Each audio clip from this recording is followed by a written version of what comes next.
magnetize your minis, flight stands, custom kits, and all the hobby supplies you'll need from themagnetbaron.com.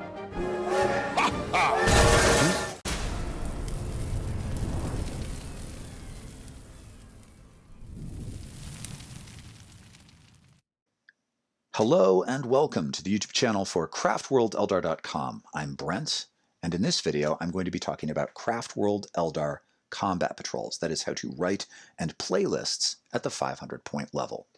Now, although all of the concrete examples that I give will be taken from the Eldari Codex, the principles, the meat of the video, will be broadly relevant to players of any faction. If you are interested in notes or returning to this, or you just prefer written content, I will link in the video description a text-based version of all of this content. You can go to my website, you can read it there, and also at the end of that article, you can find a sample list drawn exclusively from the models in the Combat Patrol box that you can buy. Although this particular roster is not as highly competitive as others you might build with access to the full range of models, the Combat Patrol box set is by far the most cost-effective way to get into Craftworlds, and its contents are more than sufficient for mid-range competitive play. So if you do want to see a sample list and some notes on how to play it, you can follow the link in the video description and find that on my website. Last note before we dive in, although 90% of the content of this video is totally new, there are a few paragraphs that were recycled from the earlier version of the video and article. So if you hear a familiar sounding turn of phrase, you're not having deja vu and you didn't actually watched this video 6 months ago or something. Okay, here we go. An exclusive engagement, how to assemble a Craftworlds combat patrol. Regardless of whether you are a player new to 40K looking to get started with the few models you already have, or a veteran Warhammer enthusiast with a collection so large that your wallet actually shudders in your pocket every time you get too near your display case, 500 point matches are a great way to enjoy the hobby. These games are fast, surprisingly dynamic, and highly tactical. In 9th edition, 500 point play presents many of the same tactical considerations as 2000 point play, but with a much faster pace. It is also, without a doubt, the best way to learn the game, and probably the most efficient way for experienced players to get in multiple reps in a single evening. Now, one quick note before we start delving into what makes 500 point games different from 2000 point games, and that is that in the various iterations of Chapter Approved, sadly, there has not been a set of mission scenarios specifically for 500 point games. The only ones that exist can still be found exclusively in the 40K rulebook.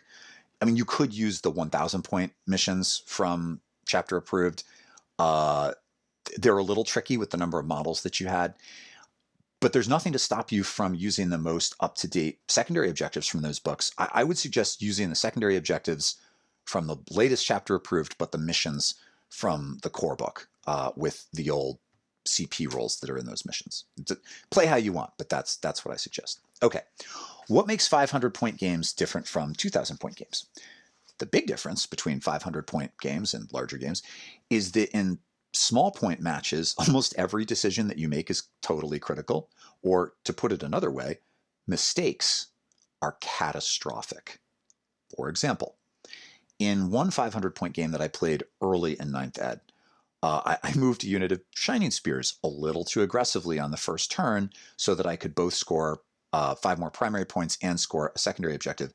And I did this, I did a little math, and I was counting on my opponent's tiny unit of Custodes failing a statistically unlikely charge. He needed, I think, a 10. It felt like a dodgy move at the time, but the reality of my bad decision was made manifest 3 minutes later when my spears were completely annihilated in a single round of combat after my opponent sensibly re-rolled the failed charge. I hadn't considered how that changes the math, right? That you can spend a CP and re-roll the dice. And at that point, I had pretty much lost the game. I actually love this about combat patrol play because turns happen so rapidly, and because consequences are so significant, it's easy to identify what works and what doesn't work. These games will make you a better player. And if you do lose because of a single bad choice, it's no big deal. 500 point matches are over so fast that once you get the hang of 40K and you know at least those units in that 500 point list, you can play 3 games in an evening. So knowing that you just blew one of them with a single stupid move really doesn't matter. I need to mention one more reason that I love this format before we get into exactly how to approach 500-point list building as a Craftworlds player. The low number of units on the table makes it really easy to keep track of relevant stratagems and combos, and not just your own, but also your opponent's. So the result is that 500-point games frequently have the mental intensity of a good chess match, which generally only happens in 2,000-point games if both players are veterans with encyclopedic knowledge of one another's units.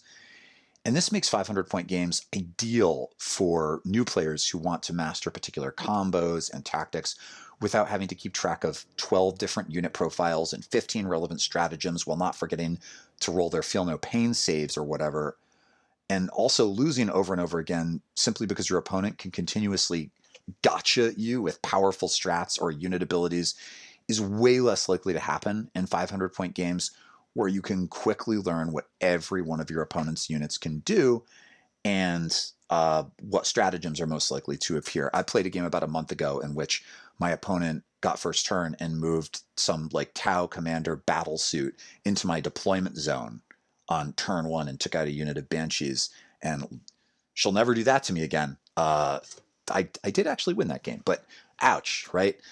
So 500-point play is a great way for new players to learn and for experienced players to hone their skills. So that's my sales pitch for 500-point games. Okay, so general notes on thinking about building lists for combat patrols. Here is principle number 1. In small games, every unit you include needs to have versatility. Unlike in a 2K game where you can afford some units in your list that are there only to do one thing, they're just there to screen, or they're just there to help you score secondaries. In 500-point play, every unit in your list needs to be able to reliably perform at least 2 jobs. And here are what I think the jobs are. Primary objective control, secondary objective scoring, target elimination, and there are different types of target elimination, right? So like horde elimination, hard target elimination, and so on. Screening out aggressive enemy units. Trading up is when you get killed, but in doing so you take out something that's expensive, more expensive and better. Buffing or debuffing key units, and I already said objective control. Although stealing units from your opponent, stealing objectives from your opponent, even if you don't survive to your own turn, that is also a thing that units can do for you. So that's a bunch of jobs, and everything in your list needs to be able to do at least a couple of those pretty reliably. So one example of a unit that's great at this and will be in almost all of your 500-point lists, a Farseer.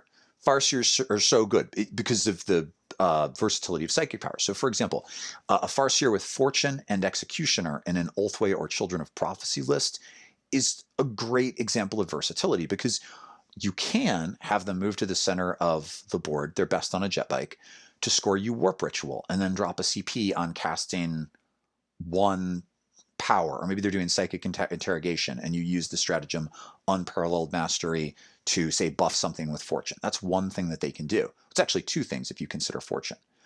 The other thing that they can do is pivot into being a damage dealer, because with Smite and Executioner, they can go into full murder mode and throw down 3d3 mortal wounds a turn, and then spend a CP to also cast Fortune on something or whatever. And Executioner is amazing in 500-point games, by the way, for, I think, obvious reasons, right? Your opponent doesn't have a lot of models on the table, so the ability for your Farseer, not even traditionally a combat unit, to like wipe out a unit of Harlequins out of line of sight is just an auto kill is pretty powerful.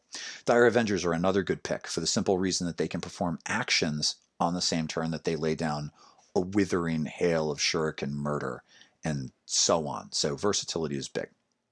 Principle number 2, durable units have added value. So because players have so few units on the field, losing one can be pretty devastating in 500-point games. And as a result, durable units that are objectively hard to eliminate can do really good work for you, especially because in a 500-point game, your opponent has fewer resources to deal with something that's really tough.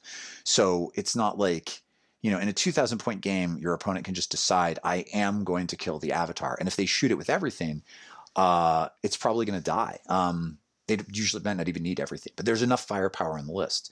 And that's not necessarily true in 500-point games. So one option is to try to anchor a 500-point list with something like the Avatar of Khaine. I think that's not actually a great option, or a unit of Wraithblades, and whatever big thing you choose to be the anchor for your list that's just not killable, you throw Fortune on it. If you go with this approach, you absolutely do need Fortune, and just make that one thing nigh on unkillable and then try to dominate the table with it.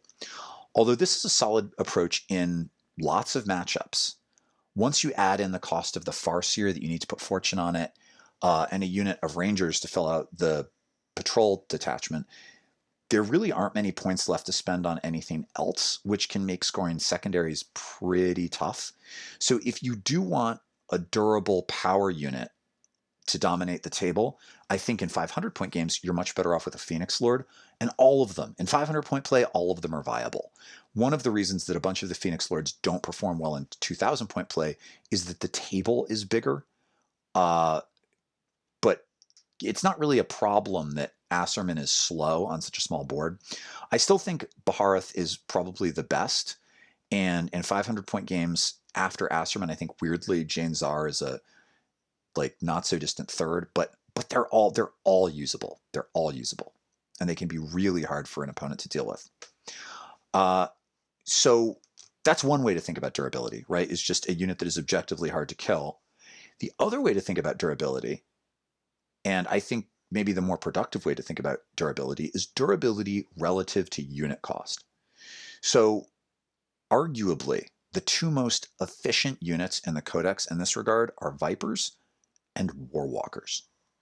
At only 45 points with 6 wounds, at T5 and a 3-up save, Vipers are a little less than 8 points per wound with really solid defensive stats. The same is true of Warwalkers, which although they're a little bit more expensive, they're coming in at T6 and they have a 5-up invuln, and they can scout deploy into the midfield.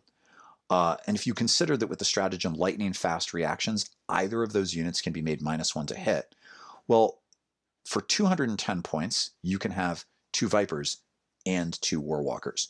And that is significantly less than the Avatar of Khaine. So the Avatar might look like the more durable include, but if you think about it in terms of points per wound with relative defensive stats, you might actually find that less durable units are more durable for the cost. Arguably, I think if you don't already own Vipers and Warwalkers, I think they're a solid addition to your list, in part because regardless of whether or not you plan to use them in all your 500-point lists, they're also really good at 2,000 points. So those are solid includes. They also have another virtue, which brings us to our third principle. Principle number 3, monsters and vehicles and characters without declining profiles have added value. So Vipers and Warwalkers fight just as well with 1 wound remaining as they do with 6 wounds remaining, which makes them especially strong when you have only a small handful of heavy weapons. This is also true of Phoenix Lords and Wraith Lords. Wraith Lords with Ghost Glaives are excellent bully units, especially in an Ulthway list where the 6+ Feel No Pain means that you can save them from high damage weapons by auto-succeeding on a 6 with the Strands of Fate die. And the Ulthway 5++ against mortal wounds, the Feel No Pain save that only applies to mortal wounds, provides protection against attacks that circumvent high toughness and automatically successful armor saves. So that's something to consider also. And while in a 2,000-point game, your opponent might be able to decide that they're going to commit everything to destroying something, that doesn't happen. In 500-point games, they tend to have to chip away at things like Wraith Lords or even Warwalkers over multiple turns. And so the fact that the profile doesn't decline really gives those units an edge over something like a Falcon, which, once it takes some damage, is a worse version of itself. Okay, principle number 4. Low movement values are less of a problem. With such a small board and objective-driven victory conditions, even very slow units have no trouble getting into the fray turn 2. Hard-hitting, durable units whose only drawback is that they are slow-moving are usually a bargain in 500-point play. Now, this is actually less helpful for Eldar players than for other factions, because our own lumbering beat sticks Wraithblades with Ghost Axes are still, they're just overcosted. 225 points is too much. There were, back in the old codex, there were ways to anchor a 500-point list with these things that were pretty good. Those have been written out for a variety of reasons, and I would no longer recommend them as an anchor for a 500-point list. You can still get some real value from the Wraithlords with Ghostglaives, which are the starting cost for a Wraithlord is less than half that unit of Wraithblades with Ghost Axes, so they can still do some work.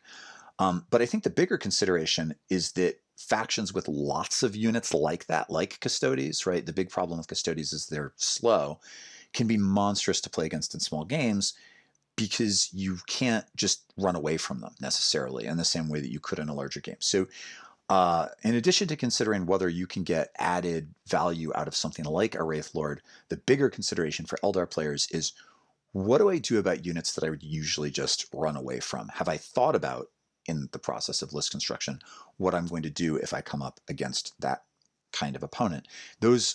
Answering those questions is a consideration that I will get to in a latter part of the video.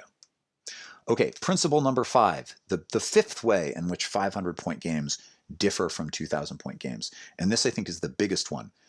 You probably need to switch up your preferred secondary objectives. You might find that your go-to secondary objectives are just less viable. You probably will find that. So, for example, engage on all fronts. It's fantastic for a 2,000-point Craftworlds list most of the time because we're fast and we can afford lots of mobile, pretty affordable units. But in 500-point games, what few units you have probably need to be in very particular places each turn in order to contest primary objectives while remaining alive. And you can't like sacrifice a unit of Wind Riders to pick up an extra secondary point. That's just not, we're not doing that 500 points. So the considerations are different. And the location of the location thing is big. The location that the unit needs to be in order to score a secondary, just if it doesn't conveniently line up with where it needs to be tactically, creates real tension. You could still make something like Engage on All Fronts viable, but you'd really have to build your whole list around it. And even then, I think it would be tough. The Warpcraft secondaries can be really good in small point value games, especially in lists without Psychic Denial or with very little Psychic Denial. But I will say that unless you find the points for a Warlock Conclave, you will need to use at least 1 CP on the Multifaceted Mind so that you can still make use of your Farseer to cast a conventional power, because it's just paying all those points for the Farseer and then only having him do the psychic action. It's not. Remember how units all need to do multiple things? You have to make it possible for your Farseer to do multiple things. So you either have to have CP set aside, or you've got to get another unit to perform those actions. If you take a single Warlock on a jet bike, or I guess a single foot Warlock, although I don't suggest that because if they perils, their heads can explode, you have a relatively cheap unit that could be predominantly devoted to scoring psychic secondaries. But the real advantage to Warpcraft stuff is that even though it's a small point value game, you can still max it out. You can still, it's not that hard to get to 12 points for Warp Ritual. It's not any harder in 500 points really than it is in 2000. It just might be that you don't have as many resources to overcome your opponent's denial. So this is why I say, specifically in Ulthwé and Children of Prophecy lists, psychic secondaries tend to be strong picks because you get a bonus to cast, so you're that much more likely to overcome any denial that your opponent might have. One of my favorite secondary objectives for combat patrol play is behind enemy lines. If my opponent has a very forward list, a list that wants to be aggressive, I can deep strike a reasonably cheap infantry squad into some obscure corner of my opponent's backfield, or race in there with a fast attack unit and rack up 4 points per turn. And they can still shoot. They don't have to do anything. They just have to be in your enemy's backfield. And with not a lot to screen with, your opponent will have a tough time shutting this down. Wind Riders are especially good because they can squat in your opponent's deployment zone, shoot something, and then battle focus out of the way to stay alive. A unit of Dire Avengers coming out of a Webway Strike can do this really effectively also. And if your opponent does want to deal with these units that are taking pot shots and then running out of line of sight and scoring all of these points, that means your opponent has to divert resources away from the main engagement in the middle of the board, which then gives you more leverage on the primary objectives in the middle of the table. And so what you do is you force your opponent to choose between two equally bad options, and that's a lot of what competitive 40K is about, is giving my opponent choices and trying to make all of those choices pretty unappealing. The other solid pick on maps that allow for it is Hidden Path without the Webway Gate. Webway Gate is too many points. Don't do it. 500 points doesn't make sense. So Hidden Path without the Webway Gate means you choose an objective that's not close to your own deployment zone, and you just commit. You say, I am going to hold that. And if you hold it in your command phase, you score points equal to the current battle round. And if you more or less table your opponent by the end of turn 4, which is how Craftworld lists tend to play these days when things are going well, you pretty much guarantee that you can score it at least turns 4 and 5, which is 9 points. So then if you score it on even just one other turn, it will do very well for you. I also really like raised banners. You can probably, most of these, I think all of the core book missions for 500 points have 4 objectives. You can usually choose 2 and decide you're going to control those for the majority of the game. And so that's a pretty easy 10 to 12 points if you can get them early and hang on to them. That pick has good synergy with Dire Avengers because they can move on to an objective, raise a banner, and still shoot something the same turn because they can do actions and still fire. The Killy secondaries are not great options for low point level games simply because there aren't enough models on the table for them to score well, even if you table your opponent. If you have to take a Killy secondary because there's some reason why you can't do a Warpcraft one, the best option is usually grind them down, but only if your opponent has a lot of cheap units and you have relatively few fairly survivable ones. So if you're doing the build with lots of Warwalkers and Vipers, then this is probably not the move. If you're doing that, you want a Warpcraft as your third pick, but grind them down. In theory, you could still score 3 points a turn on grind them down.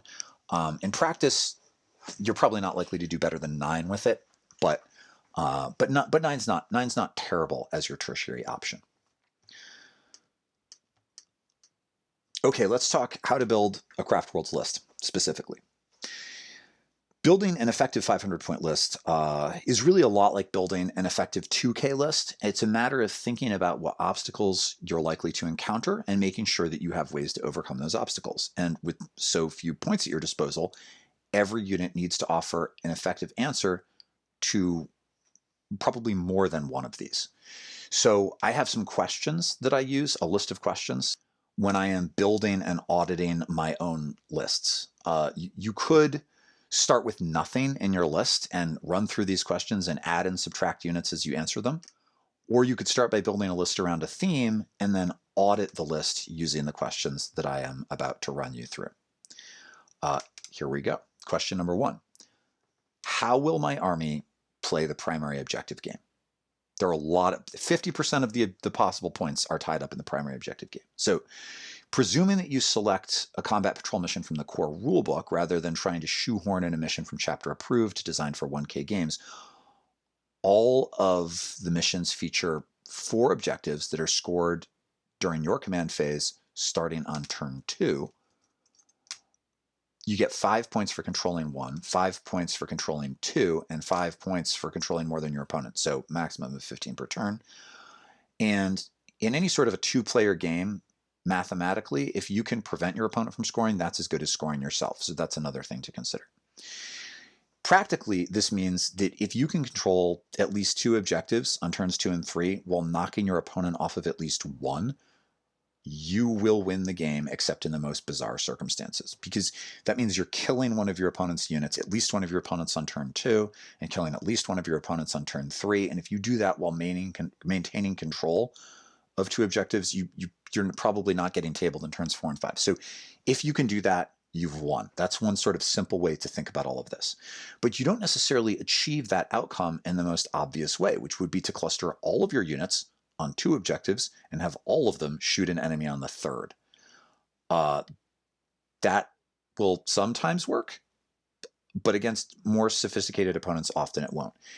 Instead, you might want to threaten all of the objectives, or at least 3 of them, so that your opponent needs to divide her resources to meet your challenge. Alternatively, and how I usually end up playing, you might let your opponent dominate the primary objectives on turn 2, so that you can drop the hammer in the second half of that turn or in the first half of turn 3, wiping a couple of key units off the board with powerful shooting or fast target elimination specialists like Banshees or Shining Spears. If you can deal a blow so hard that your opponent doesn't have enough left to retaliate in kind, you can win the primary objective game by doing most of your scoring in the second half of the match when your opponent's list is just too crippled to prevent it. Which of these strategies is best depends on the list that you are facing, the list that you're playing, the play style of your opponent, and also just what you are psychologically and emotionally comfortable with as a player. You have to figure out where your own strengths lie and lean into those. Okay, guiding question number 2. What secondary objectives will my list favor, and how will I score them?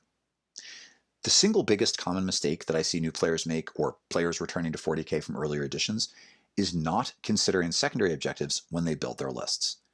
Yes, 40k is narratively about goofy science fiction carnage in the grim darkness of the far future, but it is also a game that tells a story about rival commanders participating in a battle plan that may be much larger than the micro-engagement depicted on the actual table. If you've ever asked yourself, like, why is Abaddon the Despoiler planning to lead 8 guys against 15 Craftworld Eldar?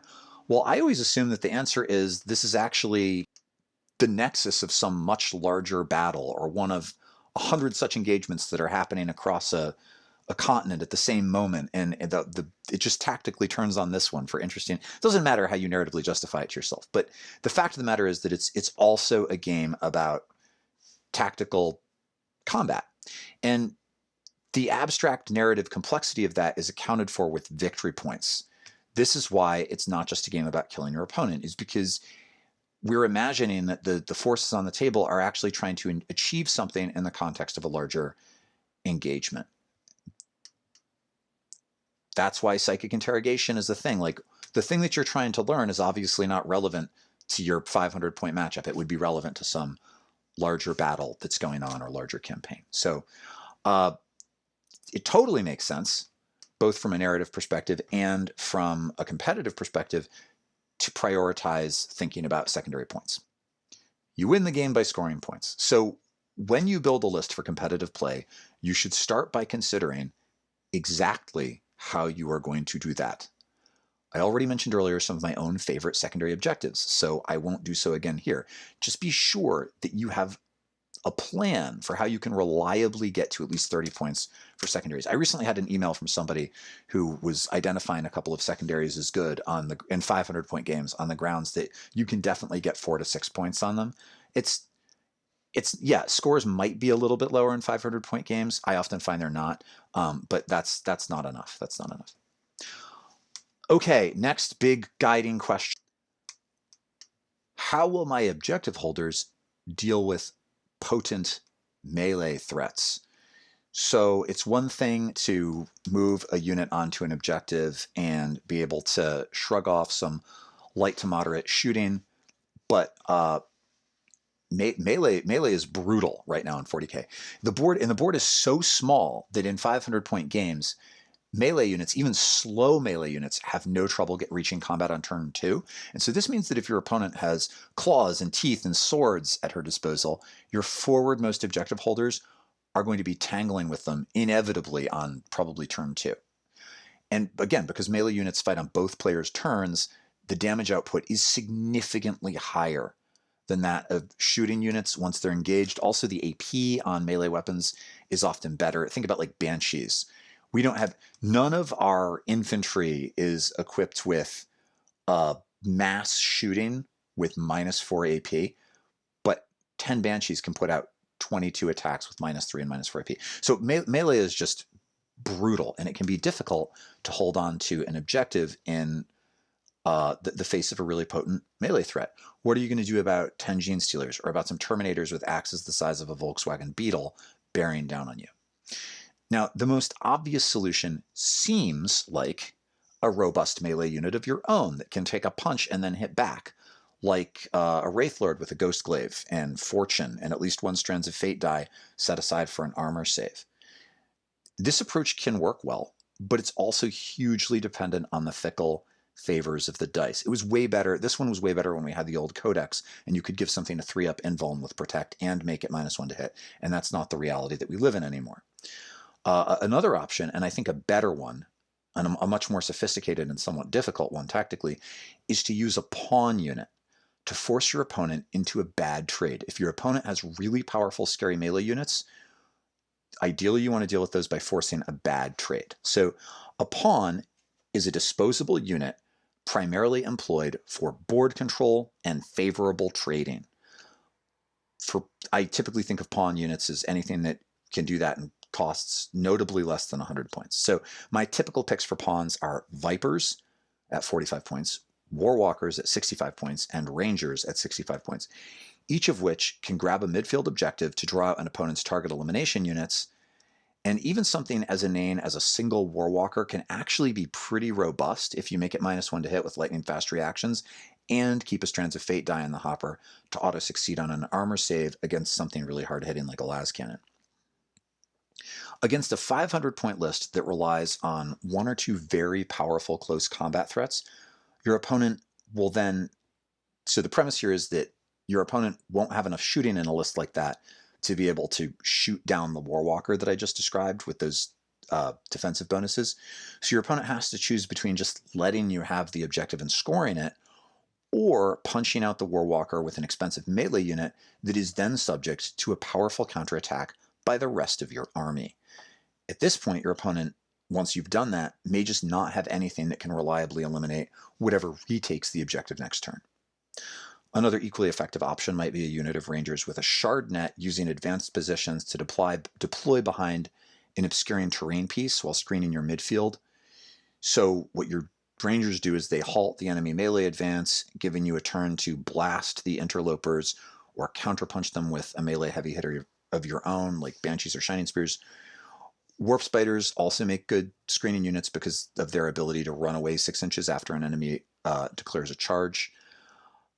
I mean, the reason to think about Rangers in this role is you need a unit of Rangers to fill out a troop slot anyway, unless you're taking Guardians. But they obviously, they cost as much as a Warwalker, but they're obviously not as durable as a Warwalker. So they're not going to be able to stand up to shooting. So they're not necessarily as optimal in this role. Alternatively, you could deal with such units by just melting away from engagement when challenged and letting your opponent have the objective for a turn, and then just shooting the hell out of them before they can score at the beginning of their next command phase. This tactic requires a highly mobile force with brutal fire output, and it may be unreliable if your opponent is running an army with lots of invulnerable saves or just really good Armor of Contempt with bonuses that gets it to a 2-up or whatever. It can also be really hard. So the Eldar playstyle where you deal with tough stuff by just staying away with it, where you kite the enemy, it's much harder in 500-point games. You can still do it to some degree with things like Swooping Hawks and Baharath with their insane redeployment options. But I think that usually your best option is going to be to use pawns. It's up to you. You have to think about, again, what do I have in my list? What's my play style? But I think those are essentially your options. Question number 4. How will my objective holders, deal with potent shooting armies? What if my opponent just has a lot of good shooting? It's all well and good to move that unit of Dire Avengers onto your backfield objective turn 1 to raise the banner on it and score it. But what happens when your opponent hoses them with 30 Strength 4 -1 AP shots at long range, like 36 inches? You need to make sure that you have ways to keep your objective holders alive against armies with really high fire output. You still need to score those objectives. So this is why hit penalties and vulnerable saves, feel no pain rolls, and frankly high toughness are so valuable in small games. as are units with just good defensive stats that pay relatively few points per wound. Against that shooting army I just mentioned, maybe your Dire Avengers start the game in Deep Strike, and instead, on turn 1, you park a Viper jet bike on the objective and use lightning fast reactions to help shrug off high volume small arms fire. A Viper using lightning fast reactions will on average suffer 2.5 wounds from the attack that I just described, and then fight just as well as it did before it was damaged. Your Avengers, on the other hand, on average will just all be killed. On the other hand, if the only long-range firepower that your opponent has, at 36 inches, is a couple of las cannons, then obviously the Dire Avengers are the right choice. You could auto-succeed with the Strands of Fate die and at worst lose one Avenger. Whatever you do, if you come against a powerful shooting army, don't just shrug and say like, my Aspect Warriors have an invulnerable save, maybe I'll get hot dice. That way lies ruin and defeat. You might have to count on doing some damage to the opposing force before making your big play for objective control and just yielding objectives in the early part of the game until you can keep your units alive simply by dint of having removed your opponent's resources. And if you want the option to play that way, you need to make sure you have the damage output to pull that off, and the maneuverability. Question number 5, but what if my opponent brings something big and tough? Remember in the beginning of the video when I mentioned how durable units have added value in 500-point games?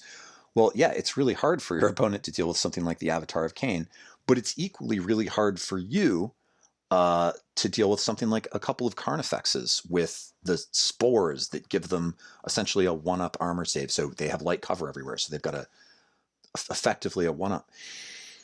You don't need enough heavy weapons fire to be able to eliminate 2 Carnifexes or a Hive Tyrant in a single turn, but you should have some way to damage robust units at range, or at least even in close range. Bright Lances and D-Cannons can be highly efficient here, as is high volume small arms fire. If you cast Doom and on the target and Guide on the thing that's shooting, in lists making use of the custom Craftworld trait Hail of Doom, Guide is actually better. Honestly, the way the game stands at the moment, volume of fire combined with Guide or Doom tends to be the most optimal approach for target elimination, partially because squads using that approach can threaten any target in the game. So, you know, a couple of Warwalkers with 4 las cannons might be really scary to a Hive Tyrant, but they're not scary to a brick of 20 Skitarii. On the other hand, a large unit of Dire Avengers, so if you have 10 Dire Avengers with Hail of Doom and Guide, that is scary to a Hive Tyrant. It's also really scary to those Skitarii. Large units of Dire Avengers are good at killing everything with the right buffs. That said, another strategy for dealing with big, tough units is just to ignore them. There are some tanks and transports, for example, that just don't hit hard enough to constitute a serious threat. Units that are just slow, like that's their problem, they're still a serious threat on a small board. But some tank in your opponent's backfield with like a Plague Burst crawler with some mediocre indirect fire, that isn't necessarily something you need to worry about. If your opponent parks a tank on her backfield objective, you might be better off just focusing on killing off all her other units. Or if your opponent's vehicle pushes into the midfield and has some meltas on it or something, you might just avoid presenting any target to the tank except for a unit with good defensive stats reinforced with Strands of Fate that will let you auto-succeed on some armor saves. And so you're just kind of invalidating the play value of that big, tough, expensive unit while you deal with everything else in your opponent's list, and then kill it at the end, or just tolerate it and win solidly on points. In many matchups, that's actually your best bet. Okay, question 6. But what about hordes, Brent? What if my opponent brings a horde of low-cost OBSEC units? This can be a real challenge. Do you have a way to deal with 60 Tyrannid Termagants and squads of 20, all with objective secured that auto-pass morale tests? I think one of the most obvious answers to this is powerful melee units that can shred fragile enemies on both players' turns, right? Melee units, if they stay engaged, have essentially twice the fire output of a shooting unit. So, Banshees, yeah, they have 3 attacks, and Dire Avengers shoot 3 times, but in the course of a battle round, an engaged Banshee will have 6 attacks, and a Dire Avenger will have 3. So if you have powerful melee units with lots of attacks, that can do it. Blast weapons, like the Warp Spider's Death Spinners, if those are just auto-succeeding at 6, that's incredibly brutal. Max-sized units or large units of things like Swooping Hawks with 4 shots, that's really good. And I know I just said the thing about Dire Avengers, but big units of Dire Avengers, pretty solid. And remember, if you use one, you can pay 2 CP and have them fire twice if you lose one. The Farseer that has both Smite and Executioner, that model can lay out a bunch of infantry in a single turn. So as long as you have some way to combine the tools in your list to plow through a horde list, you should be good. There are not a lot of people running those kinds of lists in low point value games, but one of the purposes of 500-point games is to refine your ability to make choices and list build at any level. So I think asking that question at the 500-point level makes sense, even if you're not likely to see it in your meta. It's just good practice. Which I guess leads us to question 7. Have you considered your meta? Ultimately, you will not be able to build a list that can bring the Asuryani A game against all comers. You're going to need to slant towards dealing with the armies and opponents that you're most likely to encounter in your local play group. And there's a delicate balance between building a list that is both flexible and optimized for the most likely challengers. If you know that you're going to come up against lots of Marines, for example, make sure you have enough high AP weapons to deal with Armor of Contempt, or a Warlock with Jinx to reinforce your Shuriken units. If you're likely to come up against Thousand Suns, you need multi-damage weapons to help you get around All Is Dust, and so on. So just think about it. I obviously can't tell you what to do because I don't know what's in your local meta, but think about it and make choices accordingly. Here's the other crucial meta consideration. I'm going to say the larger meta consideration. How competitive is your local play group? If most people at your LGS are running highly narrative lists with little to no consideration given to what is effective on the table, then do not be the person that shows up with a sleek 500 points of finely tuned Elven Fury.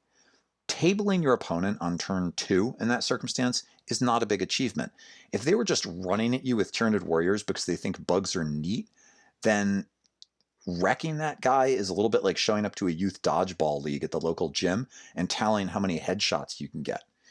On the other hand, if your LGS is a mix of competitive and casual players, you might, and you don't know who you're going to play on the night that you're going, and you're just getting into 40K and you can only buy the mod, like you're starting somewhere, you might be in a situation where that's frustrating because you need a list that can either play a more competitive game or play a more narrative game. And if you want a list that can do both, my suggestion is that you start by building a competitive roster and then figure out how you can seriously tone it down by selecting narratively fun but less than optimal custom Craftworld traits and psychic powers. Or some of the less this could be your big moment, Samhan. It's much easier to take a list that's pretty good and then take it down a notch by removing bonuses and sub-faction bonuses than it is to start with a list that's really casual and try to like suddenly make it ready to deal with somebody else's competitive list. There isn't really a way to do that. So you start with the thing that's competitively effective, and then you take it way down. You might also consider picking secondary objectives that pose a serious challenge for you at the table. You don't need to, don't do this. Don't intentionally make play errors during the game in order to try to create a fun matchup for both parties. Don't do that. What I do when I need to tone a list down is I pivot into the custom Craftworld traits that I think my army is painted in an Ibersil scheme, and I'm pretty sure that the custom Craftworld traits Hunters of Ancient Relics and Children of Moray Hag were written from Ibersil, and they're not very good. They're not competitive. And then instead of giving my Farseer the powers that I would usually take, maybe I take like Mind War and some sort of edgy runes of fortune power that doesn't necessarily come up a whole lot. And here's my other. I'll shut up about this in a moment. But when you are toning a list down to play somebody who's more casual, be honest with yourself about whether or not you have actually created a fair fight, or whether all you've done is engineered a close game that you still know you can't lose. If your opponent didn't show up for competitive 40K, have the good grace to introduce enough game balance that they have a reasonable chance of winning, so long as they don't make massively stupid choices. But don't play poorly. Don't intentionally play the game poorly. You could make a couple of narrative choices, like maybe attempting some statistically unlikely charges, because that just seems like something that Bell 10 Eldar would do or whatever. But don't just, like, quote unquote forget that you have certain weapons. You, like me, you may have occasionally found yourself in mismatched games where you find yourself trying to compensate for the bad matchup, but don't do that kind of thing. It's kind of disrespectful to your opponent, and it's not fun for you.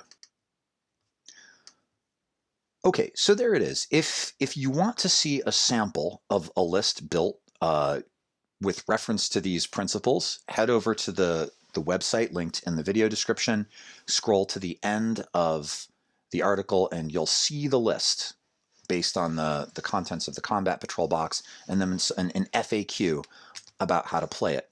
So we'll just review very quickly. When you're building your list, your units need versatility. They need to be able to do multiple jobs. Including durable units makes sense because durable units have added value. Durable doesn't just mean hard to kill. It can mean hard to kill for its points, like a Viper or a Warwalker. Monsters and vehicles without declining profiles have added value, as do characters like Phoenix Lords that fight just as well with 1 wound as with 6 wounds. Low movement values are less of a problem, and this is more of a thing to watch out for. Units that you might be able to kite in a larger game, you probably can't get away from on a small board nearly as effectively. Number 5, you need to switch up your secondary objectives. Engage on all fronts is probably not on the table. Rethink secondary objectives when you're building your list. And then ask yourself the following questions. How am I going to play the primary game? How am I going to score secondary objectives? Which ones will my list favor? How will my objective holders deal with powerful melee threats? What am I going to do about armies with really good shooting at long range? What if my opponent brings something really big and tough? Can I deal with a horde? And have I thought about my meta? Not just what sorts of units I might come up against in competitive matchups, but whether or not I'm kind of peeing in the Cheerios by bringing something really souped up to a beer and pretzels playgroup that just wants to have a good time. So there it is. Lots of ways to build an effective Craftworlds list at 500 points. Hopefully some of the suggestions that I have provided have given you some ideas about where to start and approach low point value lists as an aspiring autarch or as a veteran autarch. I think there are a lot of ways to build a good 500-point list with the current codex. Myriad ways. If you have ideas of your own or lists that you'd like to share, please post those in the comments below. If you liked this video, please click like. If you have not yet subscribed, I hope that you will consider subscribing. If you would like early access to videos, or you just want to support my content, please consider becoming a patron. I'm considering starting a Discord if I get just a few more patrons. So it's a great time to become a patron insofar as maybe you'll be on the ground for the very start of that. That's what I've got. There it is. Best wishes in your next campaign, and I look forward to being back again soon with some new content. Take care, guys.